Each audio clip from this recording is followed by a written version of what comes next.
Yo, Thought Warriors. Fuck it. What's up, Rachel?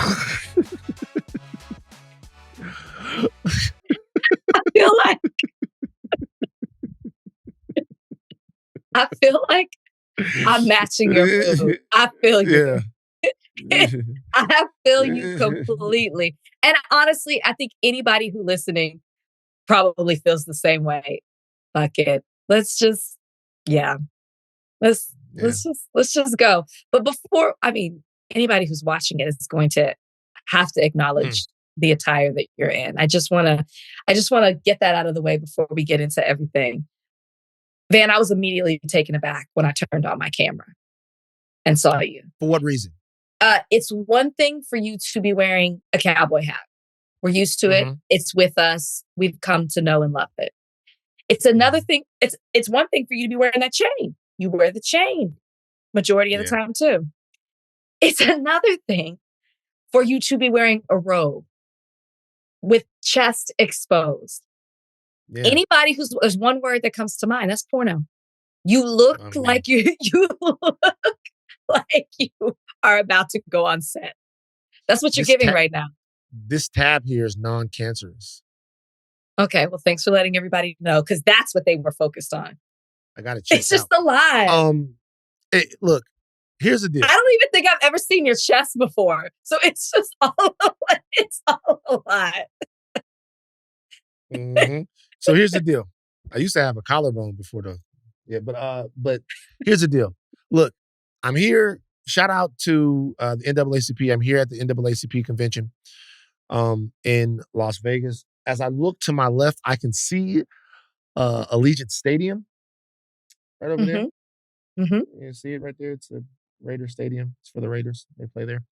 It's hot as fuck in Vegas. And when I came back to my room, there was a little care package, and the care package was of all these Black-owned things. Oh, nice. From various places. And this robe was one of them. So I put the robe on, and it's very, very nice. I've been wearing it around because I haven't really been going outside as much because it's very hot. Also, you know what? What? I just feel like, who fucking cares? You know? Like, what? Rachel, what is me being dressed properly going to change right now? It's absolutely not going to change anything, which is not why I brought it up. It's just for people watching, I would just like to address what's different in the room. That's all I'm saying. It caught my attention, and I'm your co-host. So I'm sure other people will acknowledge it as well. Listen, I'm a robe lover. There have been many a times that I've done this podcast in a row. I just haven't seen you do it. But you're right. It pales in comparison to what's happening right now in this country and all the things that we have to discuss on this podcast today. And I'm sure we'll carry on into the next one and the next, because things have taken a turn as of this weekend. Okay, let's get right into it. Donald Trump survived an assassination attempt in Butler, Pennsylvania on Saturday evening. We all watched this unfold. The rally was being televised on CNN, and almost immediately you could see a video where Trump is speaking, and it looked as if something whizzed past his ear. He then grabbed for his ear and was immediately hustled to the ground by the Secret Service. He got down, hustled to the ground by the Secret Service.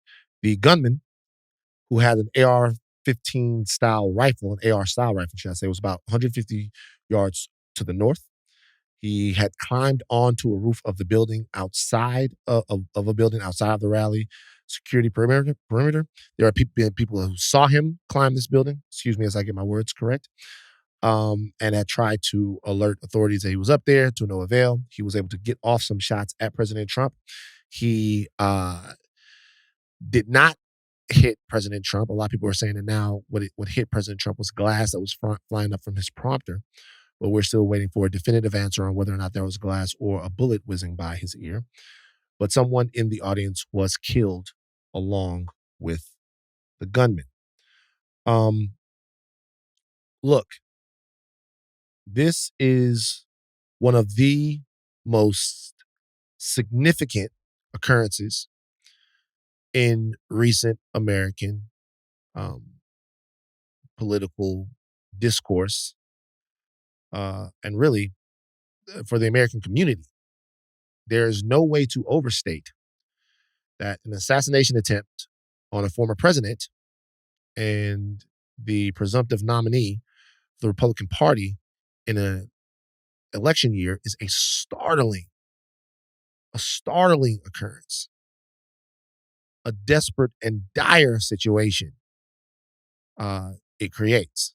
Um, we've seen, obviously, the rise of political violence in recent years. Mm.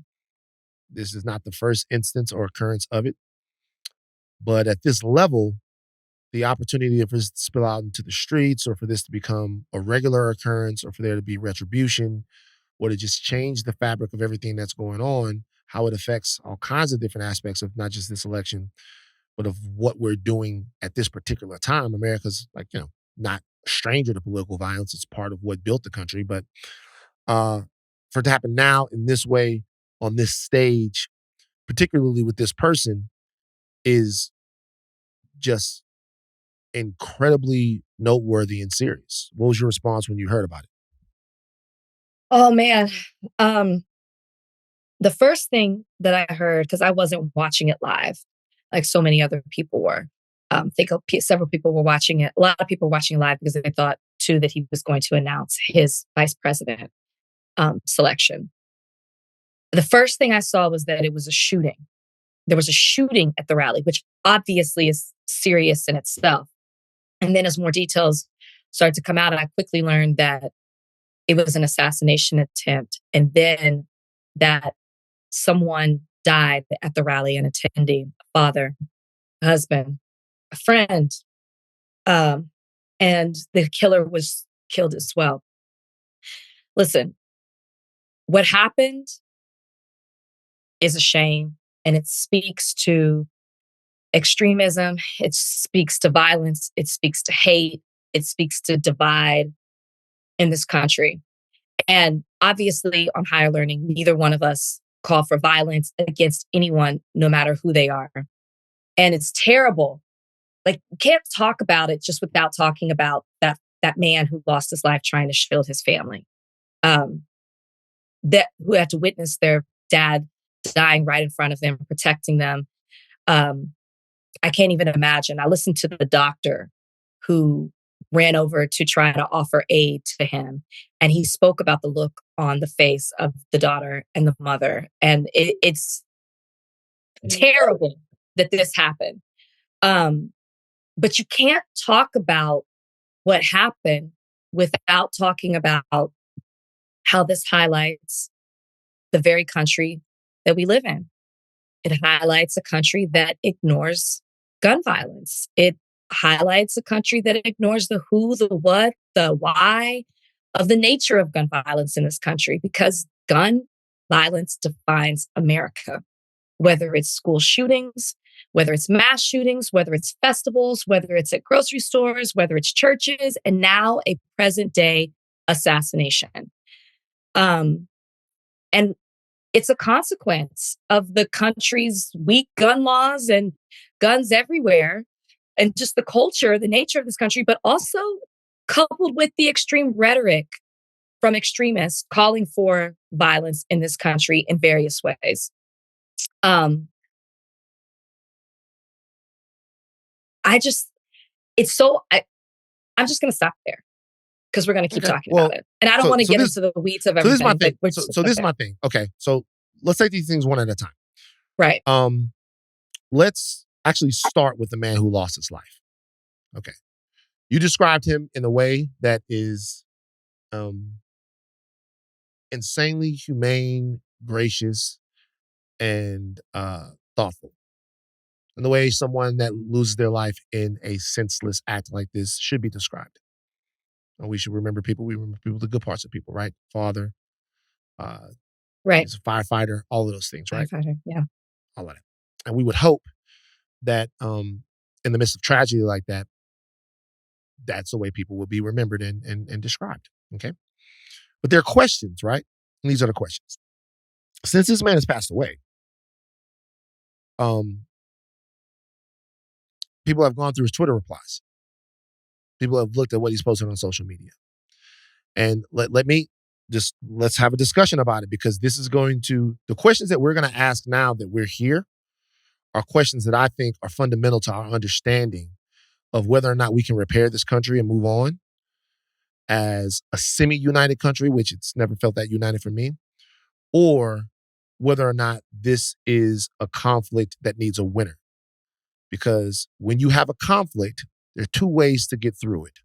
One is compromise and one is domination.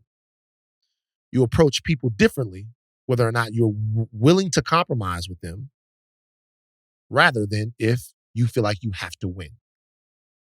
If me and you can talk it out, that's one thing. But if I have to beat you, it's a different. My dad used to have a saying, rest in peace. He was like, anything that's worth a fight is worth a talk, and anything that's worth a talk is worth a fight. So what he would say is, if it's a big enough deal for us to talk about it, then we could very well end up fighting about it. But if it's a bigger deal for us to fight about it, then we could also very well talk it out. So what I'm saying is, even in remembering this guy, the question is this a talk that we're having with the right, that we're having with Trump supporters, that we're having with people on that side, or is it a fight? Because if it's a fight, then you have to give credit to people for being who they are. And there are going to be people who look at that man's social media, who look at some of the things that he was saying and say that that is a person that represented some of the worst ideas, that parroted some of the most racist and backwards talking points that he's been given from the far right. And the only thing that you can do with that is extinguish it. So that's the first thing. So before we even move on to talk about the specificity of President Trump and all of that, we have to talk about the way we're going to respond to this in the wake of an innocent person losing their life, the ex-president being shot at. Have we lost the ability to look at Trump supporters or people that died in the war as human beings and fellow members of the American society? Or do we look at them as people who have got to be extinguished so that we can be safe in this country? Because the way that you answer that question is going to inform the amount of sympathy, the amount of empathy, the amount of humanity, the amount of care that you extend to people, not just the man that lost his life, but to Donald Trump himself, to be honest with you. What do you think?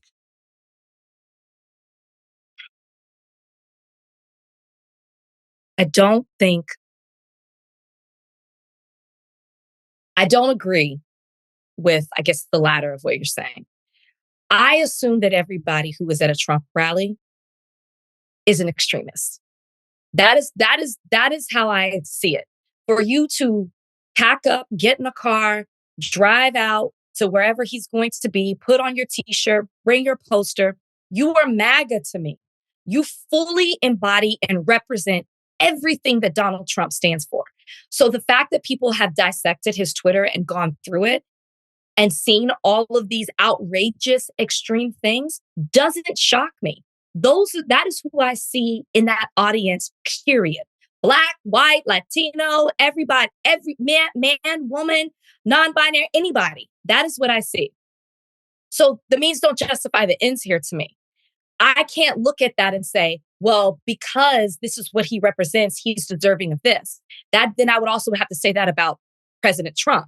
I don't believe that that is the way we eliminate the problem. I'm just never going to be that person. What you talk about compromise and domination is so true. But what does domination mean? To me, I can never see it as going as extreme as to losing a life. He might have been a warrior on social media, but anything short of him taking out his gun and matching that same type of violence, I can't say any of that was justified. That's just me and where I stand. There has to be another way. The other way can't be this. And as much as I despise Donald Trump, I'm still not going to agree that that has to be the means to justify that, what happened. Yeah. Let me ask you this. And by the way, I'm not saying that I feel any of these ways. I know. I'm having a conversation that people are having. Is it okay if you don't care? Is it okay if you don't care that that man was killed? Is it okay if you don't care that President Trump was shot? Because what I do feel like is this, and I'll be honest with you, John Lewis died. Right. Donald Right. Trump didn't go to his funeral, right? Yes. Yes. Donald Trump didn't go to John Lewis's funeral. And when he talked about other presidents went there. And the reason why, you saw President Bush there, you saw President Clinton there, Barack Obama was there. And the reason why they went there was to show that they cared about the life of John Lewis. Absolutely. Whatever political differences they might have had of John Lewis, obviously Clinton and Obama probably didn't have any. Maybe HW was there too. Actually, could you look up which U.S. presidents attended the funeral of John Lewis? HW might have been already gone on in, but they went. They went to show that they cared about the life of John Lewis. To show that they cared, right? They cared about what he did, what he sacrificed, what he had meant to American civil rights, and to politics by being a stalwart in should I say, in the party for so long. So they went there. It's a colleague. They cared about it. But Trump didn't go. And when asked about why he didn't go, he said the guy didn't like me. The guy didn't like me. He didn't have very nice things to say about me. He didn't go to his funeral. He did not go to John Lewis's funeral. And he didn't bash John Lewis. He didn't say John Lewis was this or John Lewis was that. He said, I don't care. Like, I don't care about the guy. The guy didn't go to my funeral. I don't care. Right? Mm-hmm. And what's going to happen now, and I'm not saying that you have to go tit for tat, but what I'm saying is this. What's going to happen now is we're going to spend the next X amount of time trying to prove and demonstrate to everyone how much we care about this and how righteous we are and how pure we are. Oh, no. No. Wait a second. I'm not talking about you. With me and you and having a conversation as two people. I'm talking about, so Obama, Clinton, and George W. were there. Okay. Obviously, George W. Bush didn't have very much in common with John Lewis, right? But Correct. George W., respect, the war criminal respect. and piece of shit that he is, still took it upon himself to show that he cared about John Lewis and go to the funeral. Trump did. So now everybody's going to prove how awesome they are and how much, how terrible this is. And they're going to go out and try to pass a purity test to whom, for a reason I don't even know, for a group of people I'm not sure who they're trying to pass it for. So, and, these are the same people. I'm just speaking my heart here, guys. I'm not trying to say that in any way I don't feel terrible for this man's family and feel terrible for anyone that's a victim of violence. But these are people who tell you how much they don't care about George Floyd. These are people who tell you how much they don't care about, John Lewis. The President Trump said he didn't care about John McCain, who was a POW, right? And so all of this stuff is going on. And the first thing we're going to do is make sure we tell people just how bad this is, just how much it is bad. It is terrible. It is disgusting. It represents the worst of us. It represents like how conflict resolution shouldn't be done. But we have to get back to the thing now. Like we have to get back to the thing. And the thing is understanding just how much of our words, energy, and actions in this moment can be used to enshrine and codify a vision of this country that we do not want, that we cannot live with or live in. Mm-hmm. And there is a sort of, when I say, I'm not asking people to not be human, not at all, but I am asking them to not be weak and understand that nobody except for Donald Trump is responsible for the rise of political violence in this country. Nobody except for Donald Trump is responsible for the extremism that we see in America today. No one except for him. Yeah. He's made it part of our political conversation. Does he deserve to die for that? Absolutely not. Did that man at that rally deserve to die for that? Absolutely not. But if y'all Right. spend the next 5 or 6 days trying to show everyone how good y'all are and how not like them y'all are, y'all gonna be by yourself. Because I'm not doing that. No. I already know that I believe in God, that I want people to be free, that I want people to be able to worship, that I want people to be able to go to rallies and all of that without fear of reprisal from things above them or Yeah. from people who don't want them to be free. I I, just I don't think agree. the other side feels that way. Go ahead. The other side doesn't feel that way because immediately what happened was finger pointing. And to your point, I agree with you. I will also say that is one of the feelings that I'm really feeling in all of this is extremely annoyed. I am annoyed at the people who I saw rush to social media to feel like they had to say something, to your point, to prove how good they are. Rather than the question is, why are we here and how did we get here? And what can we do to get out of this situation? Not even move past it, to get out, right? Because we've been in this place for a very long time. I've seen a lot of people compare what's happening in 2024 to 1968. I'm not going to go through all of that, but obviously that was a huge, huge year. And the one thing people would say that was missing in 2024 versus 1968 was an assassination. And now we've had an assassination attempt. Very much so divide, a lot of hate, a lot of extremism. So I'm annoyed at the people that I see that feel like they have to prove something because we become like sheep when it comes to this. The issue is, why did this happen? Why are we here? And to your point, or what I was saying before about the finger pointing, we're already here. You have Republicans already jumping on this, and far right people saying, "Well, this is the doing of Biden." It is because Biden has demonized Trump. You have these left political networks, or not political, but left platforms that have spoken a certain way about Trump and have talked about him in such a way that people are scared. And so they're acting on it now, totally ignoring what has been done as to what you pointed out with the political violence that Trump has incited since the moment that he started running for this office. Um, it's already and I think too, the other reason I'm annoyed, and not just how people are responding, but I guess the hypocrisy of whose life matters really is getting to me. Um, you know, there are people who, are on opposite ends of the political spectrum than us that are calling attention to how horrible this is. And it is horrible. And we've said that from the jump on this podcast. But they're acting as if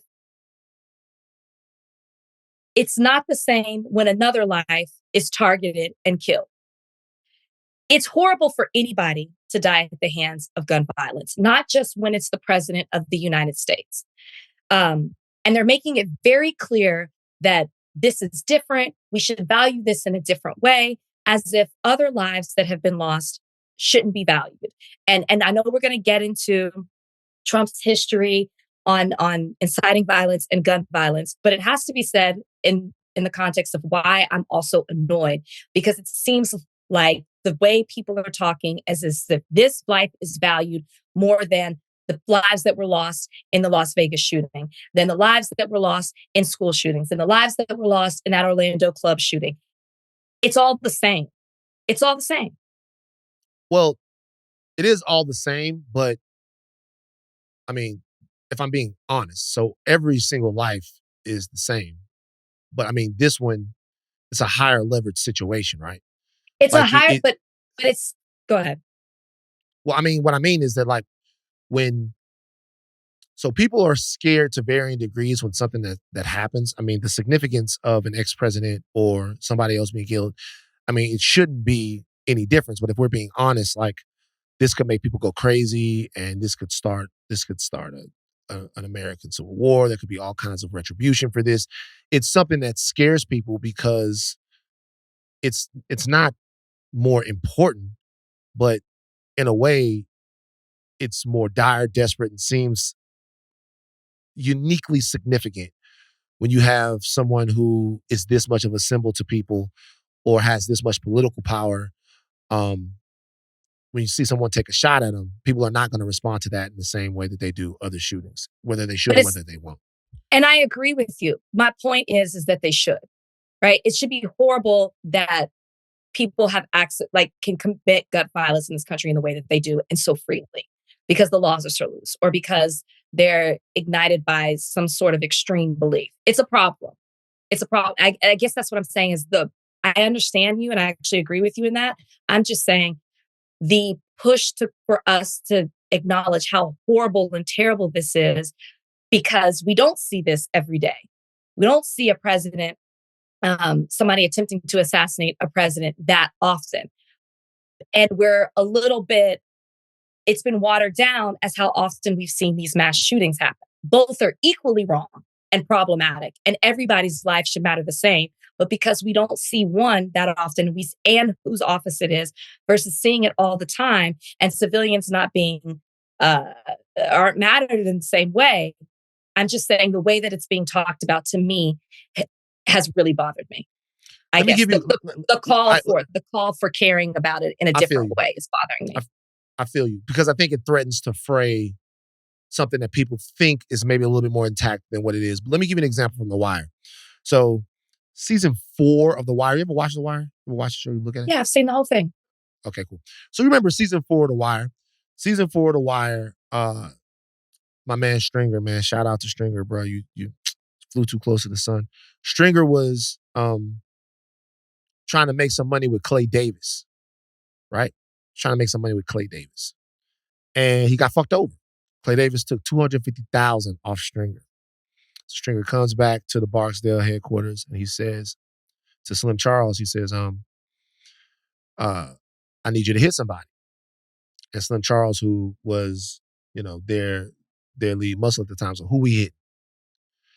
And Stringer goes, Clay Davis.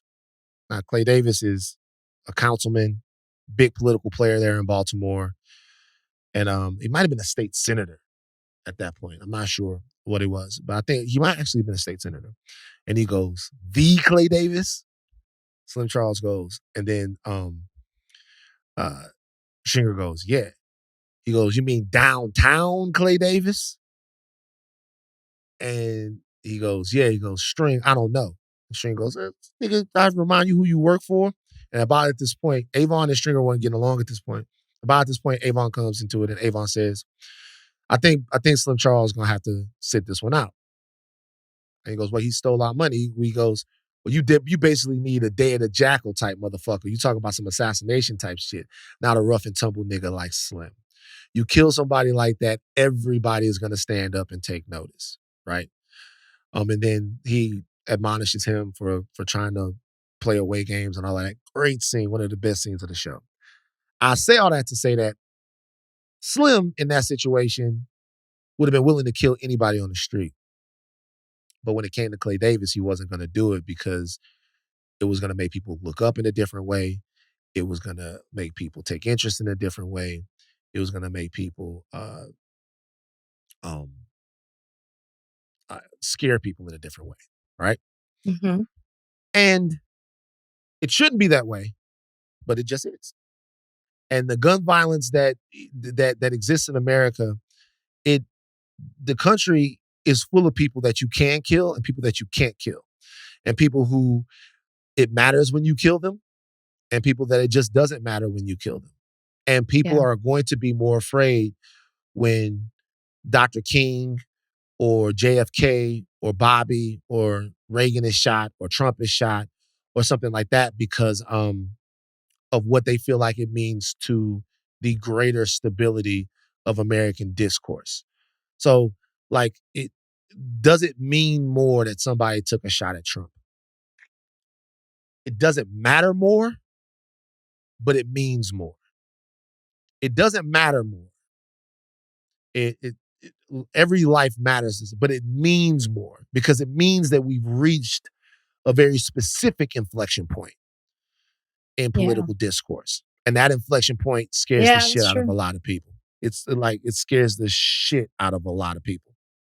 Let's listen to some reactions. This was the reaction of President Joe Biden. A former president was shot, an American citizen killed, while simply exercising his freedom to support the candidate of his choosing.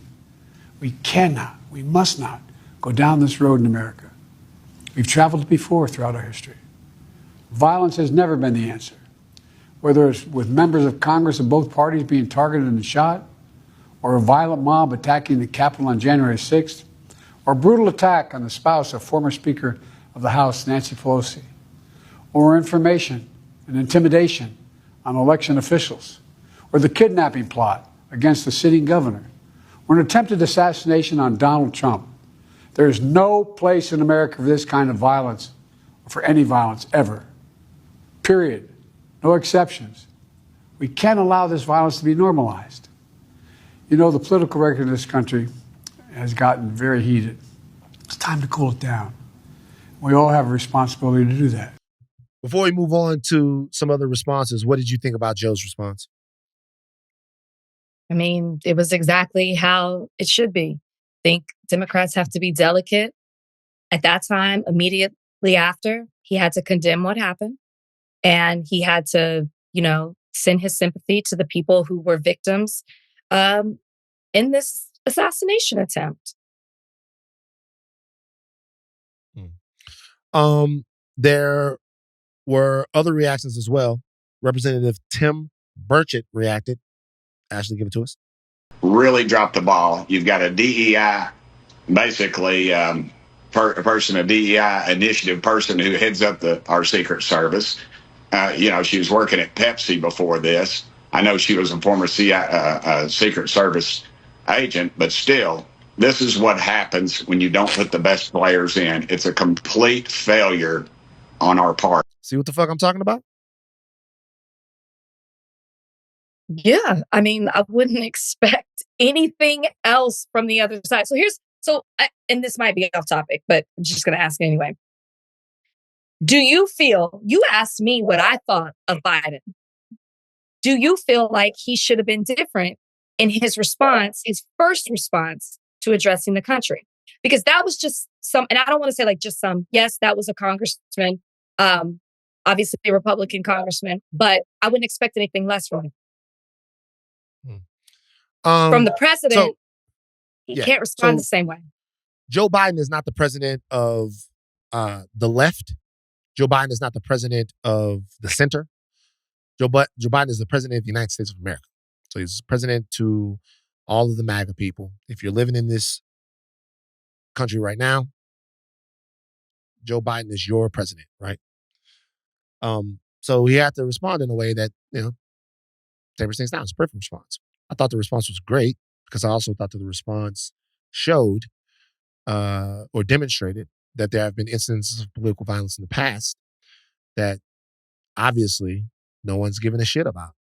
Gretchen Whitmer, the attack on Nancy Pelosi's husband, and just the way that the right reacted to those things. I want to let people know, if you are competing for the moral high ground with the right, you won. So what I'm saying is, as you talk and as you litigate this intellectually, make sure it's for reasons of instruction and coalition building. Because if you're trying to gain the moral high ground with the right, certain parts of the right, I'll say, you've won. These are people who laughed at the attack on Nancy Pelosi. These are people who brushed off the plot to kidnap Gretchen Whitmer. These are people who've called for violence, who've made violence and the threat of violence a part of their rhetoric. Just a couple of weeks ago, we talked about it on this very show.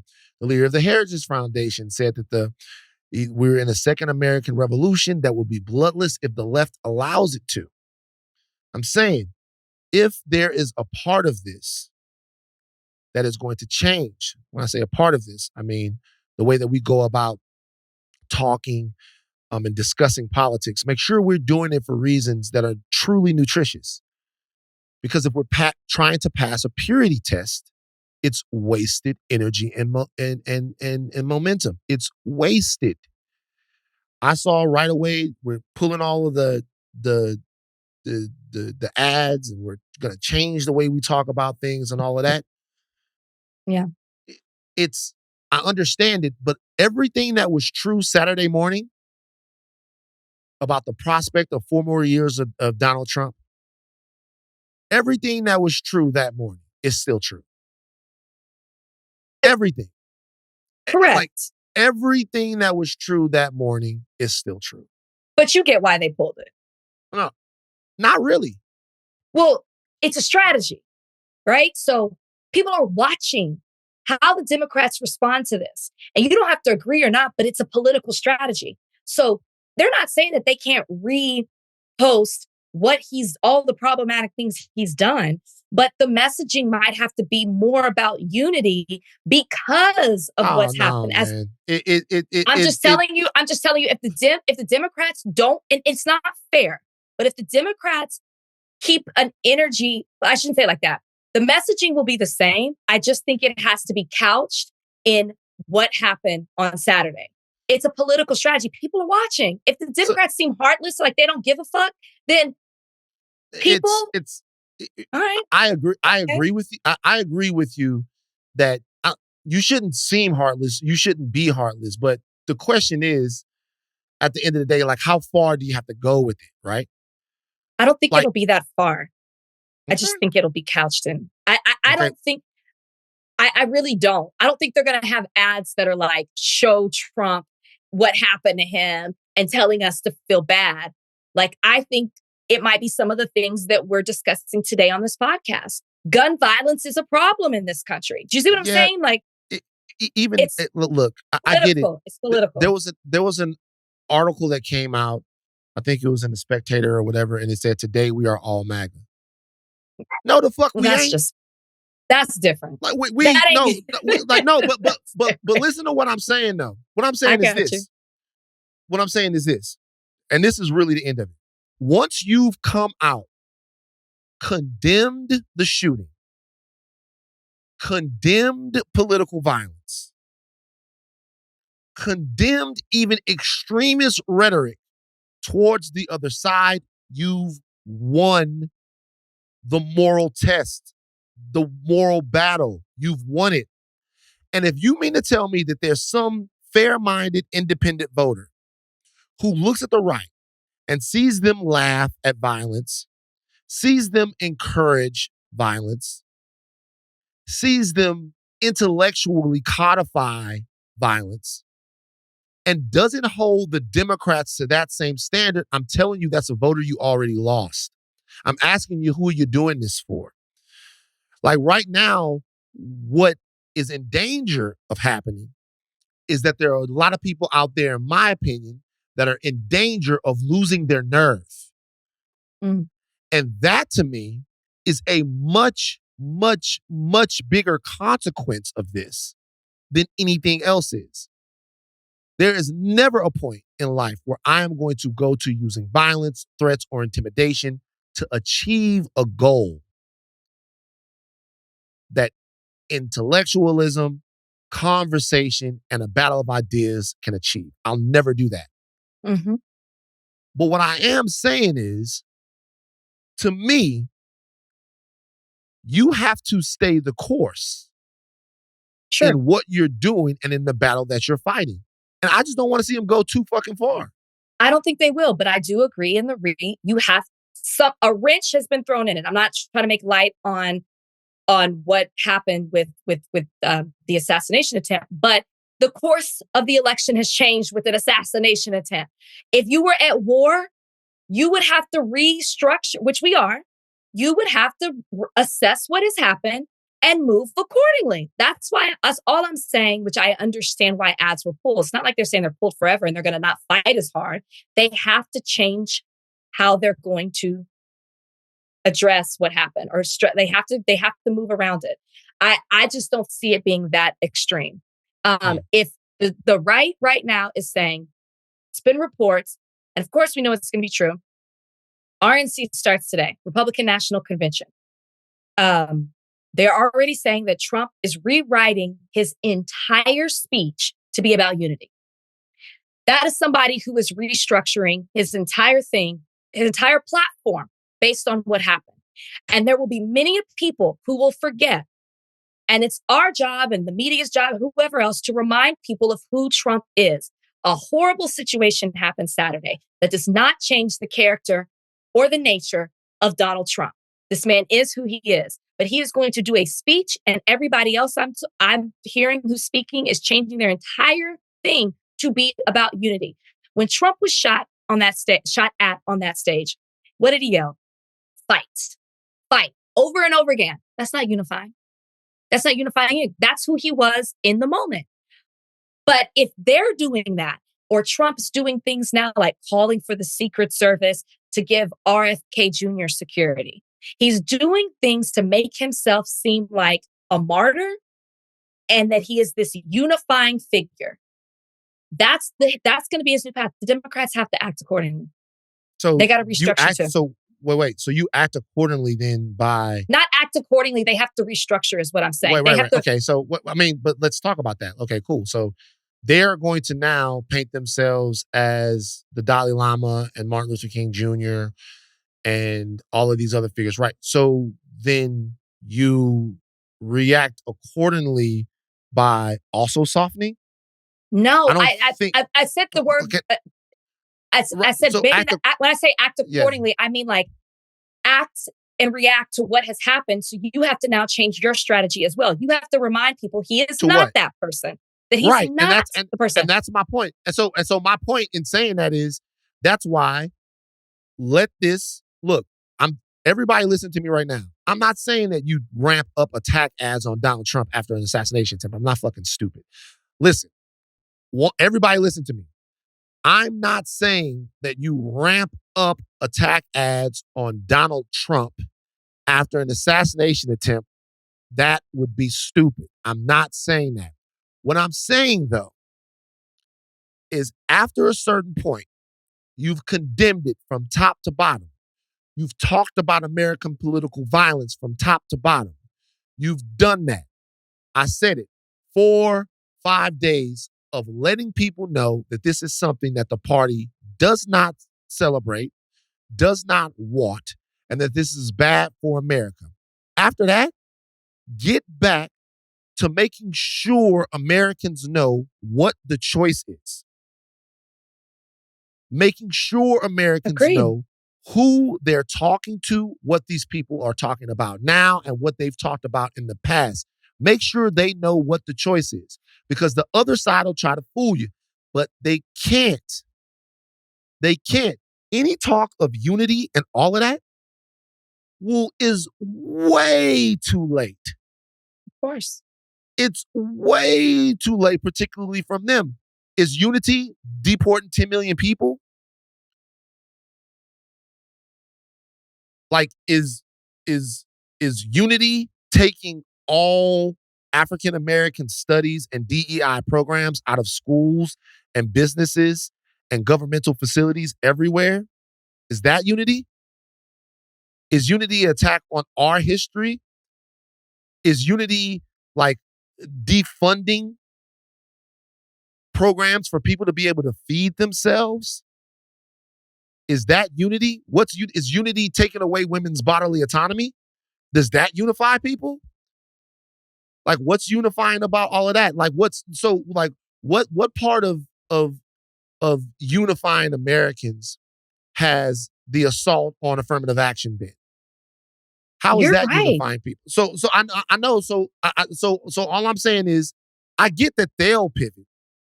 The Democrats, to me, need to double down on what it is that they're up against.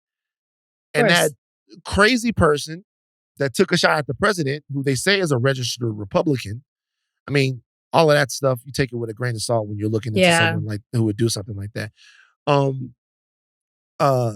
That is a terrible, ridiculous, horrible, abhorrent. Like, I'm searching the recesses of my mind for more adjectives. It's terrible. Nobody wants it. Nothing has changed in terms of what we're up against. Any weakness or fraying will lead to actually empowering the other side to move forward as things that they hate. Of course. They say that they hate victims and martyrs so that they can grab more power, because they're going to forget about this and continue to do the things that they wanted to do.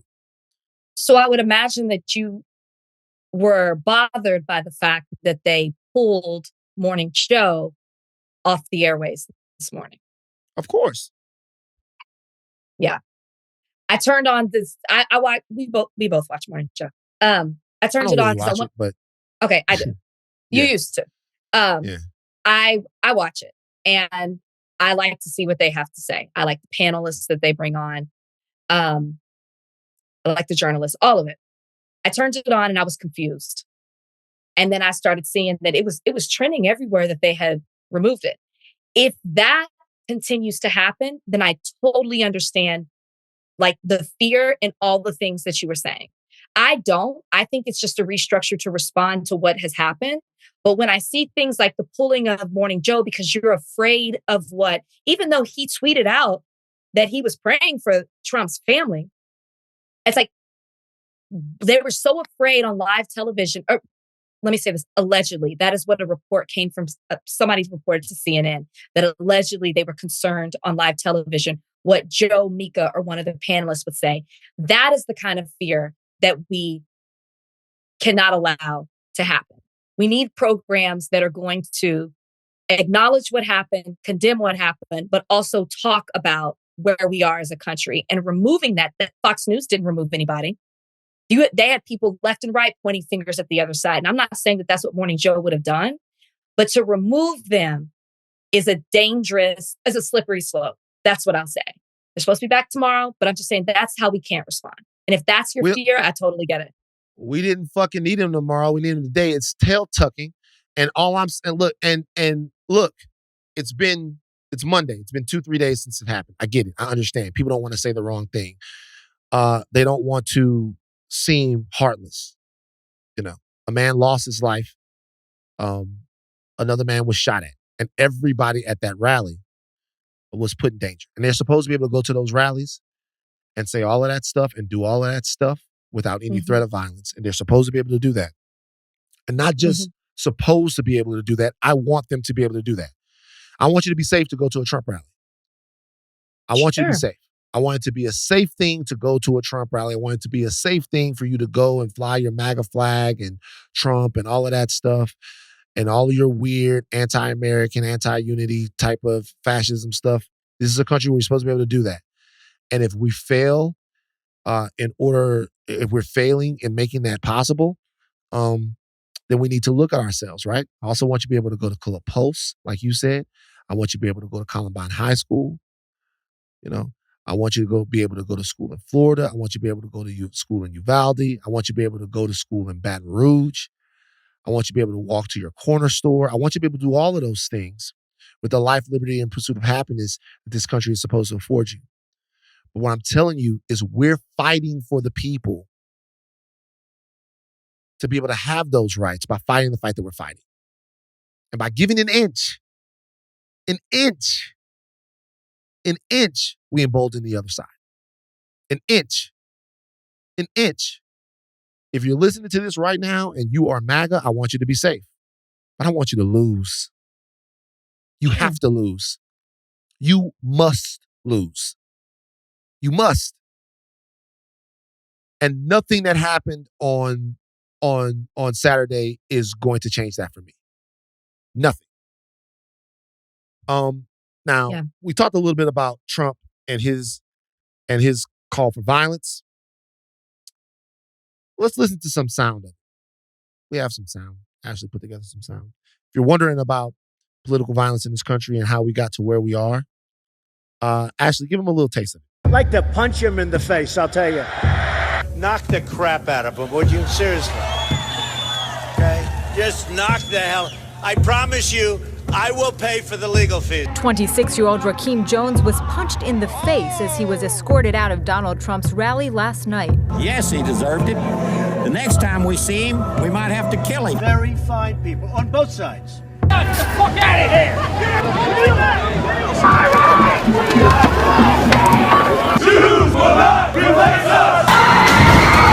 And right Proud boys, stand back and stand by. We fight like hell. And if you don't fight like hell, you're not going to have a country anymore.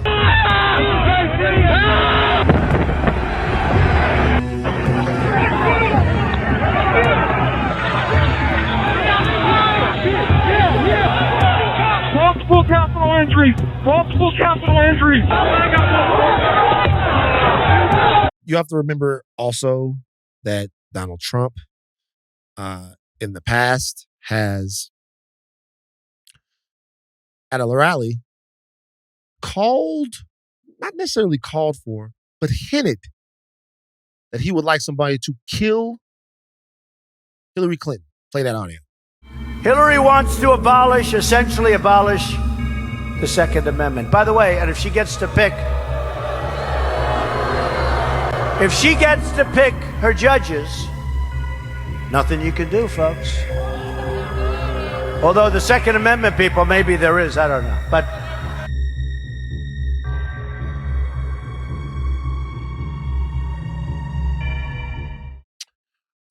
Second Amendment people, maybe there is. They're gun owners, so maybe they will kill Hillary Clinton. He also called for the shooting of George Floyd protesters. Ashleigh? What specifically was he suggesting that the U.S. military should do to these protesters? He says, can't you just shoot them? Just shoot them in the legs or something. And he's suggesting that that's what we should do, that we should bring in the troops and shoot the protesters. The commander-in-chief was suggesting that the U.S. military shoot protesters. Yes, in the streets American of our nation's protesters. capital. That's right. Shocking. Yeah, so the voice that you just heard there was Mark Esper, who was Trump's own Secretary of Defense. If we just talked about ways that Donald Trump has made violence and surrounded himself with people who think that violence should be a way to sort of deal with some of the political discourse in this country, we could do a whole podcast on that. We've talked about that over and over and over again. We've talked about Trump doxing people and putting their identities out there, maybe in hopes that he can intimidate them by what the crazy people on his side might do. It's happened over and over and over again. The current political violence, the current specter, should I say, of political violence that exists in this country has been re-injected into American political discourse by Donald Trump. We've seen this. We've seen it over and over again. Right? We've seen it over and over and over again. We've seen this happen. We've seen these things turn violent. And that's because you've had someone who, in their past, hasn't had the decency to differentiate between violence, intimidation, and the intellectual assault of people. Differentiate that between American political discourse that is nutritious and good for the republic and good for freedom. And that's a fact. And it's an unfortunate fact for a lot of people who right now are listening to this that might be on the right. But Donald Trump would have been safer at his rally to speak if not for Donald Trump. And that's just a fact. Doesn't mean that what happened was supposed to happen. It doesn't mean that it should have happened. Rachel, you're on mute. It doesn't mean that it should have happened. Right. I was saying, yeah, it doesn't mean it's deserving of it. Right. Yeah, but we're calling a spade here. I just want to say that when I watch, like, who tweeted that first video, Ashleigh, if you could say, so people can go and watch it. I want you to watch it. It's a tweet. It's a video compilation of Trump saying these things, but it's also coupled with acts of violence. And the reason I'm saying that is because Trump doesn't just talk, as Van was just pointing out. People actually act on the things that he says. And you see it in that video. And I had real chills as I watched it. Not because I don't know it's happened, because it's wild to see. It was tweeted out by the Biden-Harris head HQ. That's where you can find that on Twitter. You should watch the video. The one thing it made me think about is, I said this earlier, RNC conventions today, and they're announcing the vice president. He's announcing who his vice president pick is. The reason he doesn't have a vice president is because he basically called for violence against the vice president, the man who's standing with him, the man who's supposed to be his partner in crime. He literally said when people shouted, "Hang Mike Pence" on January 6th, that the vice president deserved it because he had defied efforts to overturn the presidential election, the 2020 election. He had defied his orders. He wouldn't go against the Constitution. He wouldn't do as if he was told, and he therefore deserved to die. That is why he has to pick a new vice president. Just think about that. It just made me think about that as we're sitting here waiting for this to happen. I mean, look, the political violence we saw on January 6th, people died that day. Brian Sicknick died. Now, don't talk about it enough. There's been some talk about whether or not Sicknick was killed by the protesters or whether or not, he had a couple of strokes that day. There was a medical condition that he had. But there were protesters or rioters or insurrectionists, domestic terrorists that died that day as well. There's been a cost, and that cost is being paid in blood for this political rhetoric that we've seen introduced and reintroduced into American life. Also, on another front, Eileen Cannon has dismissed it, the classified documents case against Trump. This is a shocking new development that just happened this morning. Florida judge overseeing Donald Trump's classified documents trial dismissed the case against former president this Monday on the grounds that the appointment of and funding for special counsel Jack Smith was illegal. U.S. District Judge Eileen Cannon, a Trump nominee, said in her 93-page decision that Smith's appointment was unlawful and unconditional. The clerk is directed to close the case, the judge wrote. The decision came the first day of the RNC following the assassination attempt of Donald Trump. This is as scary as anything that's happened this weekend. And it should be ridiculously frightening to people. I just want people to pay attention to what's going on here. This is the last chance you have to stop it from going completely away. And when I say it, I mean any semblance for a free and equal and fair America, any prospect of that.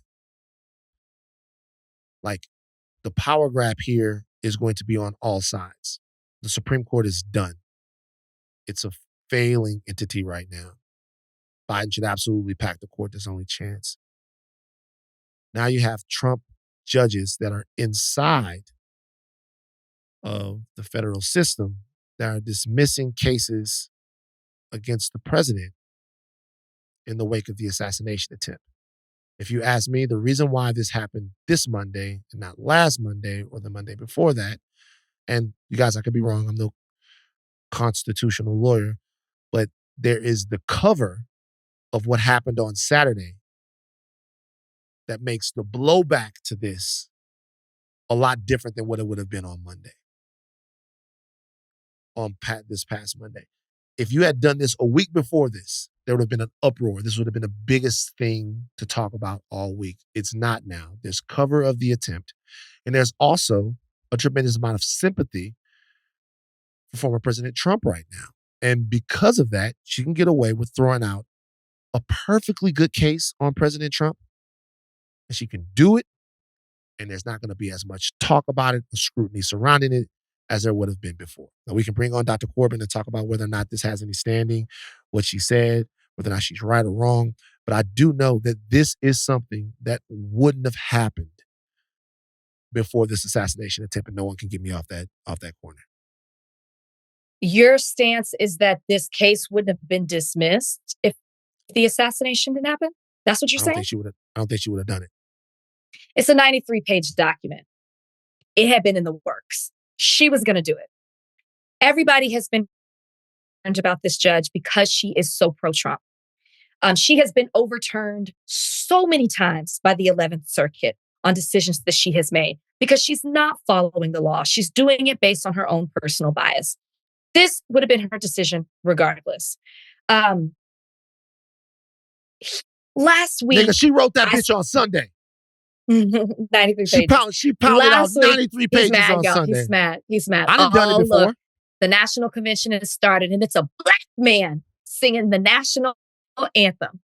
A black man, John Stanford, whoever he is. Okay. Also, it's been reported that Marco Rubio is not the choice of Trump. He will not be the VP choice. It's been reported. Okay, so we're down to 2. Anyways. Who are the 2? JD Vance reported. And is it Mark Burgum? Whoever was running. Oh, Mark Burgum. Yeah, Mark Burgum. Yeah. He ran. I can't. South Dakota? No, don't get me wrong. It's gonna be JD Vance. It's gonna be JD Vance. Of course it is. Yeah. Okay. Back to what I was saying. You mad because I got rid of your theory because you know I'm right. 93 pages. This was going to be her decision regardless. But what I said last week is that you have to pay attention how these branches are working together to push a narrative. This was arguably one of the strongest cases out of the 4 against Trump. The DC case did not raise this legal theory that Jack Smith was illegally appointed in the DC case. It's a far-fetched legal theory. They didn't put it in this classified documents case, until conservative legal groups pushed it, right? They pushed the defense team of Trump to assert this. And of course, Cannon, being so pro-Trump, ruled in their favor. This also goes along with Supreme Court Justice Clarence Thomas in his concurring opinion about presidential immunity. He literally called for Jack Smith to be challenged. He said that he wrote a separate opinion, concurred, wrote a separate opinion. And he said that hold on, I want to get this right. He urged the lower courts to explore this issue. That's Judge Cannon. And he said, in his concurring opinion to the immunity ruling, to highlight, this is the quote, highlight another way in which this prosecution may violate our constitutional structure. He's talking about the prosecution of Trump, and that's how she ruled that the appointment of Jack Smith was illegal, and it violated the Constitution in 2 ways. The Supreme Court justice is telling her what to do, and she did it. Will this be appealed? Yes. Will it probably be overturned by the 11th Circuit? Yes. But then where is it going? Right up to the Supreme Court, where Clarence Thomas has already said it's illegal when nobody asked him to, and that wasn't even necessary for him to write in his concurring opinion. These branches are working. Well, I mean, this is all the legal system, but I'm just saying, Trump being a part of the executive branch, they're all working together to further their agenda. You have to pay attention to what is happening. Right. So that means don't take your foot off the gas, and understand that while Trump was in office, one thing that he was successfully able to do was a certain capture of the federal legal system and appoint all of these judges and get his Supreme Court. So the reality is, moving forward, the only thing that is going to be on the side of the American people to stop a total fascist takeover of this country is the vote. It's the vote. And you're going to have to move to vote. I'll tell you something else. The conversation about running Biden or not running Biden. Oh, yeah. Over. That's over. Mm-hmm. Right. That conversation has to end right now. It was a completely valid conversation and discussion to have. Now, this is it. Where things have gone now, the left, the party needs to be completely unified. Mm-hmm. It is a long shot that the Democrats win in November. It's a long shot. We haven't seen any polling, but at this point, it's a long shot. There are 2 things that have to be done right now. One is that we have to leave nothing, no stone unturned in terms of what happens between now and November. The energy has to increase. The talking has to increase. The outreach has to increase. The mobilization has to increase. All of that. There can be no let up. It has to go full bore now. That's the first thing. Secondly, everyone should be preparing for a second Donald Trump presidency. And that means that they should be coalescing and understanding what type of wins they can get, how they stay together, how we can organize around some of the realities that might come along with a Trump win in 2025. And if there is a win in 2024 at the top, how to not let this bleed over into the House and Senate. Because I'm telling you right now, if you have an activist Supreme Court, an ideologically tampered with federal justice system, and a Republican House and Senate, this country will not in any way resemble what it resembles even today. Yeah. Yeah. And that is a very real possibility. So the question that everyone right now should be asking themselves is, what are you prepared to do? Mm. And there's a lot. Some of that's going to mean acting in the best interest of the outcome. Some of our opinions and our thoughts and all of these things are going to have to be acting in the best case scenario of the outcome. Meaning, yeah, it's a lot to talk about. It's a lot to think. It's a lot to say. The question you got to ask now is, are you helping?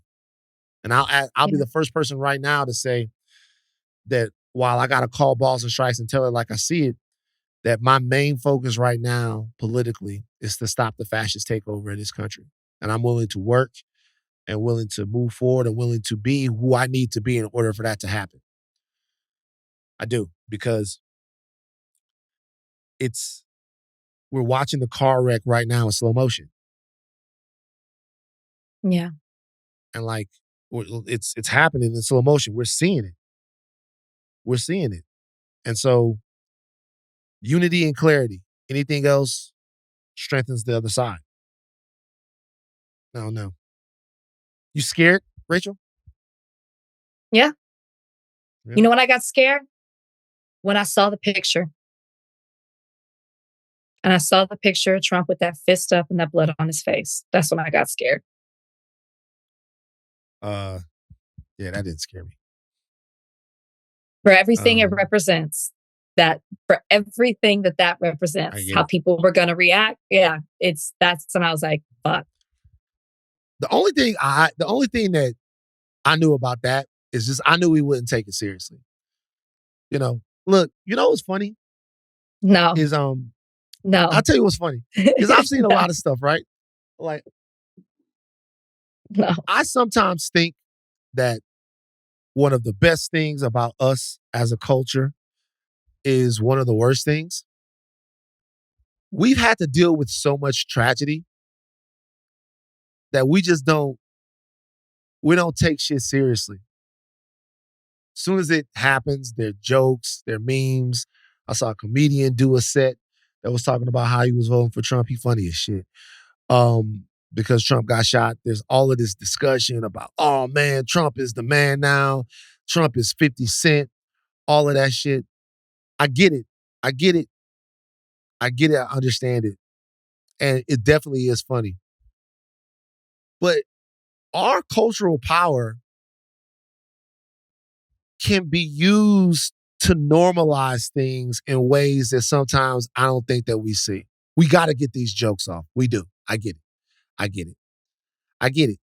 We got to get these jokes off. But let me give you an example. Take R. Kelly. Okay. Do you remember the Chappelle sketch about R. Kelly? Of course. I can argue that sketch helped R. Kelly. Because it lightened the situation. There's no way. You're laughing.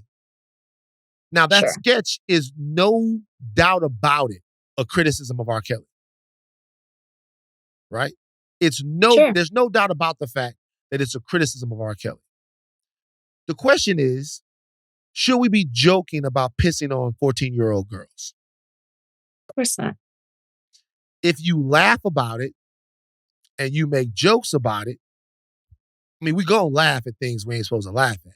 But if you laugh about it and you make jokes about it, you normalize that as being sort of Absolutely. R. Kelly, that's his thing. Mm-hmm. It becomes that. This is something, you mainstream it almost, like when you do it.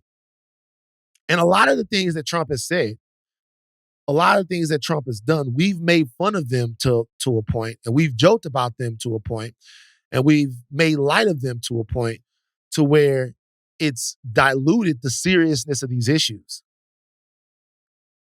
And it's not like we can't do that because it's a defense mechanism for us. We got to do it, but we have to talk about it. Sure. And we have to discuss it. It's all funny. It's all jokes. It's all games until it's not. Right. I mean, you have certain things shouldn't be joked about. I understand laughing through pain or laughing because that has been our way to cope and deal. But is it really coping? Is it really coping if you're not if you're just laughing your way through it and not getting to the actual issue of how it's making you feel? Like, it's really not we keep saying it's coping, but it's really not. It's a temporary Band-Aid on the issue or how we're feeling. Come on, we both do therapy. We know that. You can only laugh for so long before it starts to really break you down. So I'm just saying, I get it. And y'all know I love me a joke. I love these jokes. I do. But there has to be a circle of this where we have open and honest discussions about the seriousness of the condition of our life in this country and what this means. Mm-hmm. And once again, if in fact this is the way that it goes, we got to be ready. Can't nothing sneak up on you. Some of this other stuff has.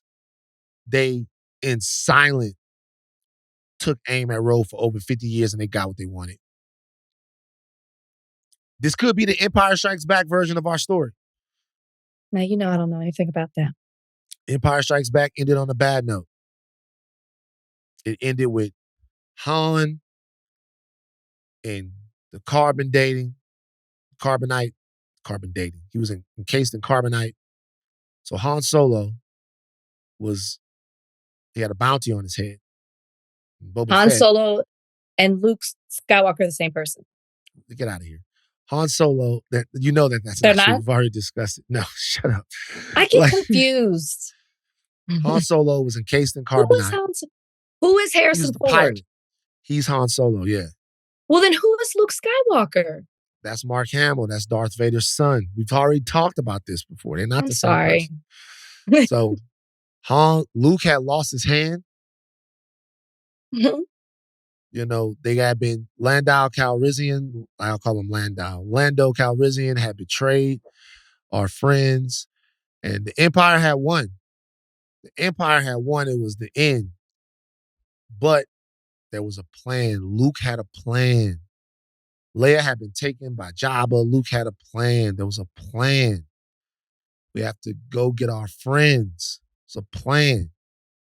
And then in the Return of the Jedi, at the end, figured it out. Now, the First Order ended up coming back and whatever. But what I'm saying is, it ended on a bad note. We might be in our Empire Strikes Back era. We might have Luke with his hand cut off. We might have Han and the you. carbonite. You clarified it for me. Thank you. Yeah, I was confused because you said Luke lost his hand. I was like, did he lose Han or his hand?